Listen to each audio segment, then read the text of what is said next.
जब तक हम लोग राजनीति में नहीं गए तो लगा नहीं लोकप्रियता है नरेंद्र मोदी की, लेकिन नरेंद्र मोदी ये पैसा न बांटे और बल्कि मैं कहता हूँ कोई दूसरी भी सरकार नेता, सभी नेता अपना विश्वास खो चुके हैं। देश में शायद नेता नहीं चाहे इस पार्टी को चाहे उस पार्टी के, लेकिन चूंकि इस समय सत्ता में भाजपा और नरेंद्र मोदी है, इसमें मैं सीधे भाजपा नहीं मैं नरेंद्र मोदी कहता हूँ कि नरेंद्र मोदी क्या नार्को टेस्ट के लिए तैयार होंगे तो उन्होंने भ्रष्टाचार नहीं किया कभी जीवन में, क्या पैसा नहीं बांटा है? आपके कौन से नेता तैयार होंगे? भारत में कितने नेता है भाजपा में जो राष्ट्रवादी है उधर चाहिए? राम का नाम लेते हो, राम ने तो फटे कपड़े चितड़े जैसा राज्य छोड़ करके वन में चले गए और आप सत्ता के लिए सब कर्म कर रहे हो, राम को बेच रहे हो और आप करो धर्म को बढ़ा रहे हो। मैं यहाँ एक चीज और कहना चाहूंगा, मैं हर अर्थ में संघ का विरोध नहीं करता, हर अर्थ में नरेंद्र मोदी का विरोध नहीं करता, हर अर्थ में मैं किसी का समर्थन नहीं करता। मैं गुण दोष के आधार पर बात कर रहा हूँ। नरेंद्र मोदी ने जो कार्य अच्छे भी किए हैं, किए होंगे, ऐसा इसलिए मैं कह दे रहा हूँ कि हम जिनके नाम पर यहाँ खड़े हैं, महात्मा गांधी जी, आचार्य विनोबा भावे, वो मनुष्य से घृणा करने वाला सिद्धांत नहीं देते थे। मैं स्वयं भी और अपने साथियों से भी कहूँगा कि हम उनके अच्छे कार्यों का समर्थन भी करेंगे, किया भी है, और उनके गलत कामों का विरोध भी करेंगे। न कोई स्वार्थ है समर्थन करने में और न कोई भय है विरोध करने में। हम जानते हैं कि ये सब मिट्टी से बने शरीर मिट्टी में मिल जाएंगे, कोई 5 वर्ष रहेगा, कोई 10 वर्ष, कोई 15, कोई 25, इससे अधिक नहीं, लेकिन ये राष्ट्र रहेगा, ये मूल्य रहेगा, ये सत्य रहेगा, ये आदर्श रहेगा, ऋषियों का हमारा दर्शन और संस्कृति रहेगी।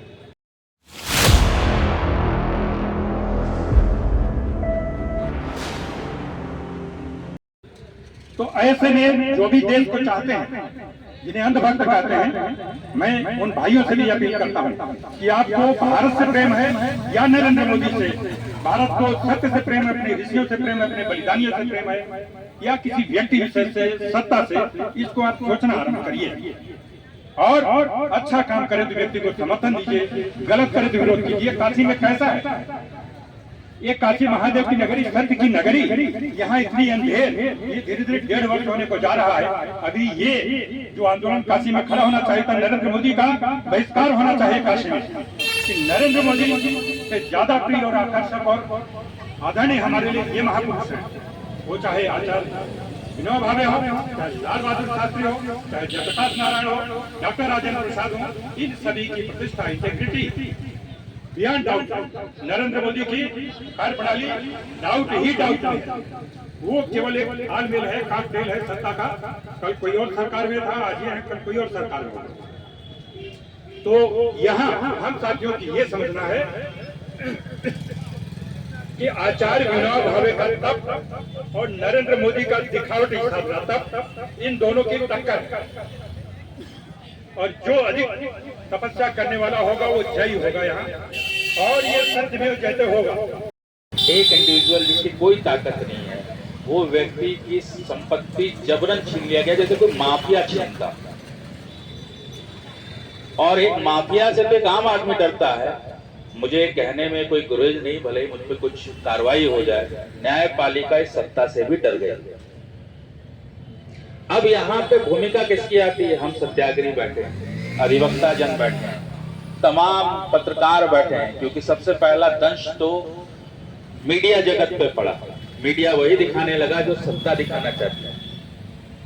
एक अजब सा माहौल पैदा हो गया, एक अजब सा उन्माद पैदा हो गया, और वही चीज मीडिया के जरिए सच दिखने लगी, जो आम जनता के लिए, आम न्याय पाने वाले व्यक्ति के लिए विष ताकतवर होती चली गई सत्ता, इंस्टीट्यूशन कोलैप्स होते चले गए। आप बात बताइए ना कि इलेक्शंस क्या फेयर एंड फ्री है? तमाम एप्लीकेशन जाती है इलेक्शन कमीशन में, तमाम सुप्रीम कोर्ट में संगठन जो हमारे हैं वो बात उठाते हैं, बहुत ही फौरी तरीके से उसका निस्तारण कर दिया जाता है।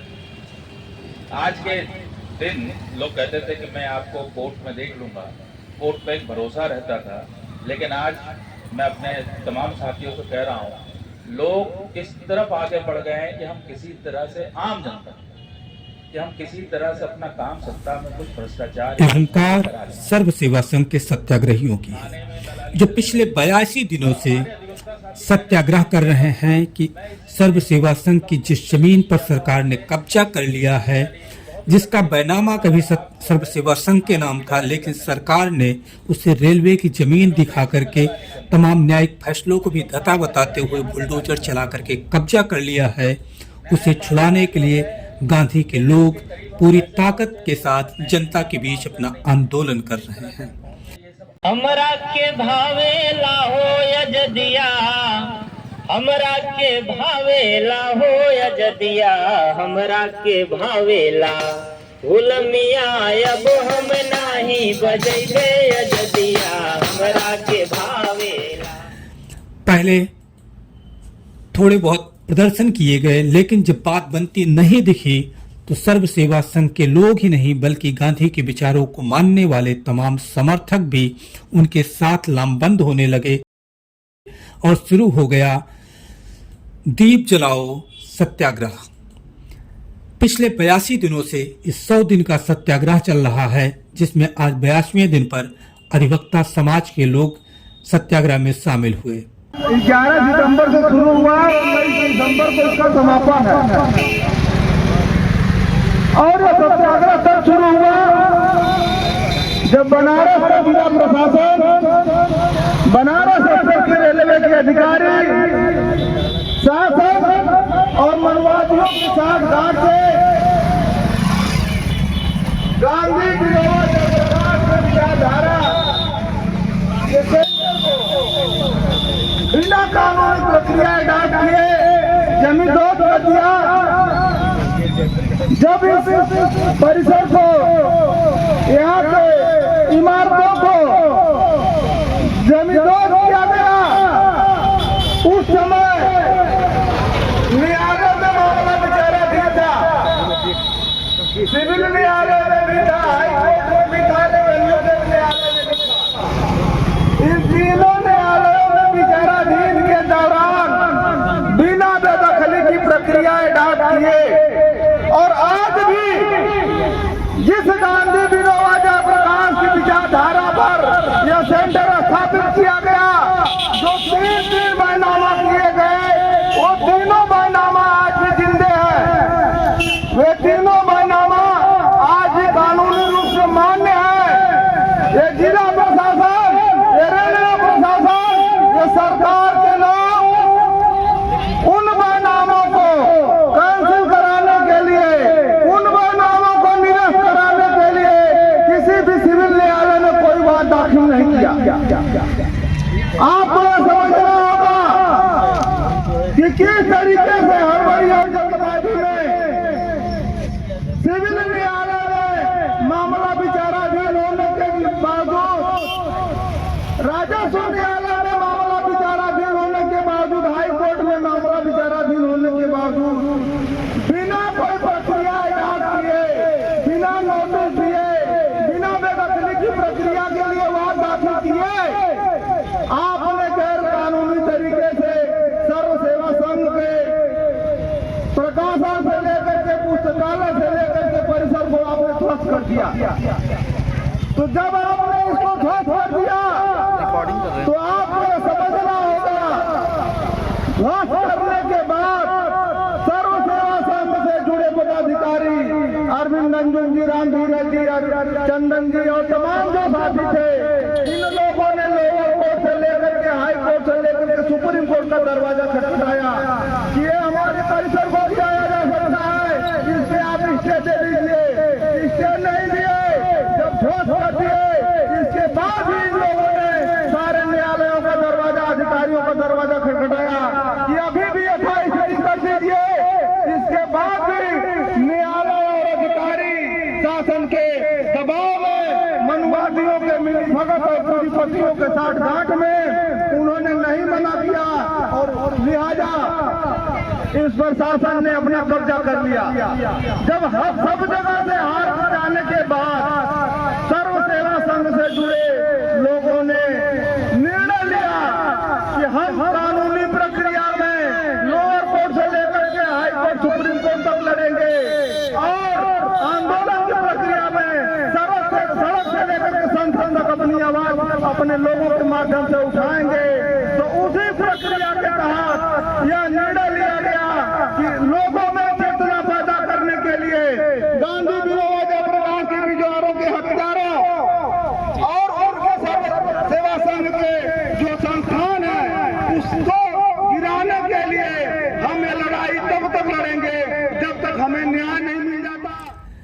इसके अलावा अब तक लगभग 3,500 से ज्यादा लोग इस सत्याग्रह में शिरकत कर चुके हैं, शामिल हो चुके हैं और गांधी के विचारों के संस्थान को बचाने की लड़ाई लड़ रहे हैं। आज जो लोग इस सत्याग्रह में शामिल हुए विचार सुने जा सकते हैं। देखिए ये मामला जो है, अब जानते हैं कि 1961 में ज़मीन को जो है रजिस्ट्री करा करके जो है और ट्रेजरी चालान से जो है सर्व सेवा संघ ने पैसा दिया रेलवे को। फिर उसके बाद 63 में है, फिर उसके बाद 71 में है।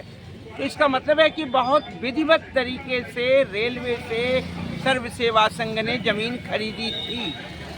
उसके पश्चात इतने लंबे समय के बाद अचानक मोदी जी के भी कार्यकाल जो है आप जानते हैं लगभग 8 साल जब गुजर गए, तब जाकर के उन्होंने ये सवाल एक ऐसे व्यक्ति के कहने पे जो कहाँ है वो मोदी जी भी नहीं जानते हैं।